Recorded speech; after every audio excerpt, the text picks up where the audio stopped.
Weewawo wasuzotya omulungi alaba ABS TV program amakya amalungi. Mujja kuba nga mutusonyiwa mutandise muleeti mu katono naye ng'embeera mugimanyi embeera sebeera buli kannaku nti ya bulijjo naye tujja kuba tukitereeza olunaku lw'enkya tujja kuba nga tujja nga kiri nnyo okusingawo. Njagala kubanga mbaniriza mu mwaka omupya 2022 nembagaliza omwaka gubaberere gwa bibala byokka byokka mbagaliza buwanguzi bwokka bwokka omwaka guno musobole okuba mugumalako nga buli omu afunye ekyabadde alubirirwa nembakulisa okubanga mwayise mu mwaka omukadde abajja waneeno okubanga musabira waneeno mbagamba mwebale kubanga mujja mu bungi bwe mutyo ne musobola okubanga muyita mu mwaka nga muli waneeno nga musaba kyali kyamaanyi nnyo ggwe era atasobola kubanga ajja kakasa okubanga wasubwa bingi nnyo n'emikisa kiraka ajja kusuba gyali mingi nnyo emikisa gyali wano nga giyika buyisi so atasobola kubanga ajja nkugamba nti wasubwa kingi nnyo ebyemizannyo bye bingi nnyo byesobodde okubanga njja nabyo olunaku lwaleero nze Senior Michael of Uganda njagala kubanga nsooka okubanga nkubulirako ttiimu gyensuubira okuba nti timu eyali eyekyasa ekibadde kiyiseeko okuva 2009 mpaka 2010 mpaka 2020 wano tutuukidde wano timu gyoyinza okubanga olowoozaako nti timu ebadde y'amaanyi nnyo babazannyo babadde bakoze ekintu ekyamaanyi nnyo era nga mu golokipa nja kubanga nteekawo Manuel Neuer musajja akwatira Bayern abakoze ebintu byali bingi nnyo abatutte ne World Cup ne timu ya Germany so nti ndaba nti mu goal abadde asaanawo namba 2 waliwo Philip Lahm era nayo timu ya Bayern ne kutekane Germany namba 3 mulimu Marcelo timu ya Real Madrid kutekane Brazil namba 4 ja kutekawo Sergio Ramos timu ya Real Madrid kutekane timu ya Spain ate namba 5 nja kuteekawo Thiago Silva owa PSG kutekane Brazil makati nja kusaamu Luka Modric awa timu ya Real Madrid kutekane Croatia ate era makati nja kuteekawo Iniesta kutekane Xavi abo bonna bali ba Barcelona n'eggwanga lya Spain amaaso nja kubanga nnumbisa Neymar kutekane Lionel Messi ne Cristiano Ronaldo pensuubira nti abazannyi babadde bamaanyi nnyo mu emyaka 10 egiyise babadde bataddewo performance ey'amaanyi mu mbeera mu nsi y'omupiira nga bwetambudde nga bwobadde okitambula. Premier League nasobodde okubanga mwaka gwa 2019 abazannyi bendowoozaako nti babadde bamaanyi defender nsuubira nti Virgil van Dijk goalkeeper nsuubira nti Alisson Becker abadde w'amaanyi nnyo omwaka ogwo guyise 2019 ate defender abadde Virgil van Dijk naye abadde musajja w'amaanyi nnyo kwotekana ne bano babadde apataninga nabo Trent Arnold kwotekana ne Robertson salonze timu naba nalonze ba personalities abasobodde okubanga abadde b'amaanyi nnyo mu guno omwaka kakasa okubanga ne Wilfred Ndidi abadde musajja w'amaanyi nnyo mu makkati ago yansuubira okubanga amakkati osobola okubanga ogamuwa omwaka guno. Fernandinho yali wadde nga waali naye bwe gugweddeko abadde atagadde nga bamuteekeno mu defense entakikwasaganya bulungi koteka ne striker musajja gwayita Yemi Vade abadde musajja mulungi nnyo omwaka guno eno adde performance ennungi naye ng'omuzannyi gwenyiza okubanga nonda wa Premier League 2019 ntwala Sadio Mane musajja abadde mulungi nnyo omwaka guno eno akoze ebintu badde bingi nnyo ku timu ya Liverpool ne timu ya Senegal so yo muzanyi wange mu Premier League 2019 nga kyasobodde okubanga kitambula mako twasobodde okubanga tugusibula katole guno nga kugenda okubanga kutambula nga gatandikidde mu jia nyingi nnyo ng'empira gizanyiwa championship timu ya Millwall yasobodde okuba timu ya Luton 3-1 ate Birmingham City yasobodde okuba timu ya Wigan goal 3-2 timu ya Fulham yakubiddwa Reading 2-1 ate timu ya Huddersfield Town yakubiddwa Stoke City goal 5-2 nga Stoke City badde kyalide Huddersfield ate timu ya Nottingham Forest yasobodde okuba timu ya Blackburn goals badde 3-2 timu ya Preston yakubiddwa Middlesbrough 2-0 timu ya QPR yakutte timu ya Cardiff n'egikuba goals badde 6-1 timu ya Sheffield United yakubiddwa Hull City goal yabadde 1-0 West Bromwich yasobodde okukola amaliri ag'emu ne timu ya Leeds United timu zino zonna zezikulembedde ekibinja azisibaganya obubonero Leeds yekulembedde esingako just baneno aba West Brom goal eriemu yokayoka nenga obubonero babusibaganya buli obubonero 5-2 so ekintu ekiraba nga kisobodde okubanga kitambula mu league eyo ya championship ekitabeere ki osanga nti timu ya Leeds izo okubanga ekomawo mu Premier League abadde rudde banga deni nyonga tekomawo waneno akotekane West Brom Albion zikyalina performance nungi mu championship nga kyasobodde okubanga kitambula. Ate Premier League nga kyasobodde okubanga kitambula, ale kick-off timu ya Brighton yasobodde okukola amaliri agemu emu ne timu ya Chelsea yasobodde okubanga esokoteba Azpilicueta era yasobodde okuba goal yasoose mu mwaka gwa 2022 yasobodde okubanga agisooka okuba mu Premier League ne musajja gweta Jahan Bakashi yasobodde okubanga asazaamu goal eyo nokusobola okubanga awedde goal emu ku emu. Timu ya Burnley yasobodde okuwa timu ya Aston Villa goal zawadde 2 ku emu. Kwoteka timu ya Newcastle yakubiddwa timu ya Leicester City goal zawadde 3 ku bwerere. Jose Perez, Madison kwoteka ne Chowdhury basobodde okubanga atebera timu eno eya Leicester City ngewangula omupiira gwayo ogw'okugezaako okwenyereza mu kifo ekyo ekyokubiri oba oliawo. Ate Southampton yasobodde okuba timu ya Tottenham Hotspur goal yabadde emu ku bwerere. Danny Ings yasobodde okubanga atebera timu eno eya Tottenham Hotspur tebali consistent,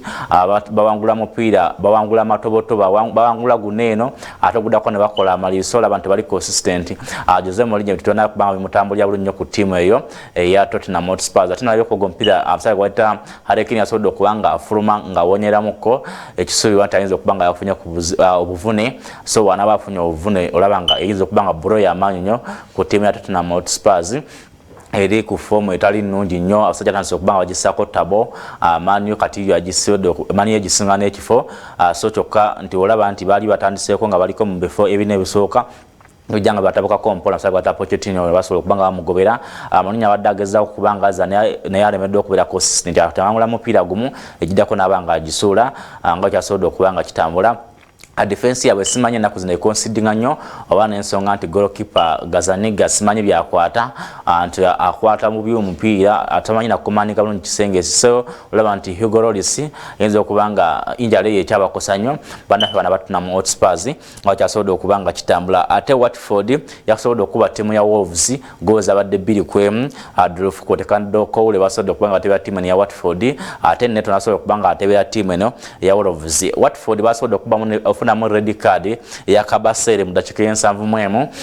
Naye Nigel Pearson asobodde okubanduuza nga ateeza timu emipiira gyakabeera esatu. Timu ya Watford butuna kubanga ekubwamu ewangudde emipiira giri ebiri ekoza amaliri omupiira guli gumu. So laba nti performance nayo yasobodde okubanga ateeka ku timu eno ayakubanga agiwonya kyambe. Nigel Pearson musajja amanyiddwa nnyo mu kubanga awonya timu eno ne season mabega kawayinza yabawonyako kubanga basalwako so bakomukomeza okubanga awonya timu eno kubanga bagisala era ndabanga olugendo aleka alukwasiza nga bagirumiza mannyo okubanga abonya timu eno kubanga tasalwako mu ngeri emu. Man City yasobodde okuba timu ya Everton goals abadde 2 ku 1. Fabio Gabriel Jesus yasobodde okubako goals abadde 2 nambirira. Ate Carlson nasobodde okubanga atebera timu eno eya Everton goal yawe mujja basobodde okubanga bafuna bwatyo tajja gbayita abasajja gwaita nasobola okubanga yakubidde omupiira gwe ogwasoose coach wa timu ya Everton omupiira gwe ogwasoose basobodde okubanga bagumukuba. Abadde abangudde emipiira egibadde ebiri Ancelotti abadde abangudde emipiira egibadde ebiri naye ogwokusatu yasobodde okubanga agusukka. Manchester yasobodde okubanga egumukuba nga kyasobodde okubanga kitambula. Norwich yasobodde okubanga ekola amaliri agemu ne Crystal Palace. Timu ya West Ham yasobodde okuba timu ya Bournemouth goal yabadde 4 ku bwerere. Sajja gwaita David Moyes yatandikidde mu jia ya maanyi nnyo nga wangula buwanguzi mpira jukiramu yakomyewo ku timu ya West Ham bali bamugoba eri mu ntandikwa ya season waleeta Manuel Pellegrini nisobola okubanga kimo kyakati. Moyes yakomyewo na buwanguzi. Marco Noble yasobodde okubako goals badde bizo nanga za penalty kwoteka Howler nasobola okubanga akubako goal emu ne Philippe Anderson nasobola okubanga akubako goal yabadde emu. Bwekityo West Ham nesobola okubanga yakwasaganyiza ekintu ekyo ngekuba timu ya Bournemouth goals adenya kubwerere mu ngeri emu. Omupiira gwasobodde okubanga gusembayo ekiro sawa 5. Timu ya Arsenal yasobodde okukwata timu ya Manchester United ne bakuba goals abadde 2 ku bwerere. Mwana maziko ata Nicolas Pepe mu dakika y'omunana kwoteka ne Socrates Papastaropoulos yasobodde okubanga atebera timu ya Arsenal dakika eyanamu 2 goal ey'okubiri. Bwekityo Arsenal Mikel Arteta nasobola okubanga afunye win eyasoose nga coach wa timu ya Arsenal abadde abatendese emipiira gibadde 3 nga ayinamu amaliri gumu n'okuba timu ya Chelsea kati yasobodde okubanga naye awangula win nenga win yabadde sintene okuba timu ya Man U tekyabadde kitono nenga timu ya Man U season ya kusatu nga tebakuba timu ya Arsenal mu Premier League. Arsenal bajjako obubonero bunabuna ne season ewedde era gwagwa 0-0 first round ku OT ne bagenda ku Emirates era Arsenal ne gwangula 2-2 ne season eno wetto kyabadde gwagwa maliri emwemu ku OT kati ku Emirates Arsenal yasobola okubanga bakuba goal zabadde 2 ku bwerere. Performance Arsenal babadde ne performance ennungi bimu ku kusajja kwata Arteta yasobola okubanga akola kwe kulongosa defense ye nti defense ennaku zino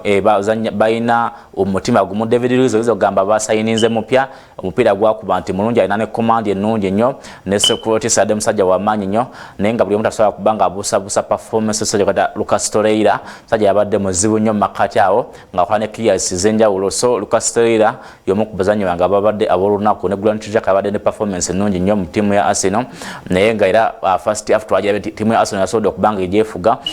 naso okubanga yasuddamu ne goal ndala nga 3 apira gwa deso ogwa nga goal 3-4 wa kubwerere naye nga Man U second half bakomyo nga balina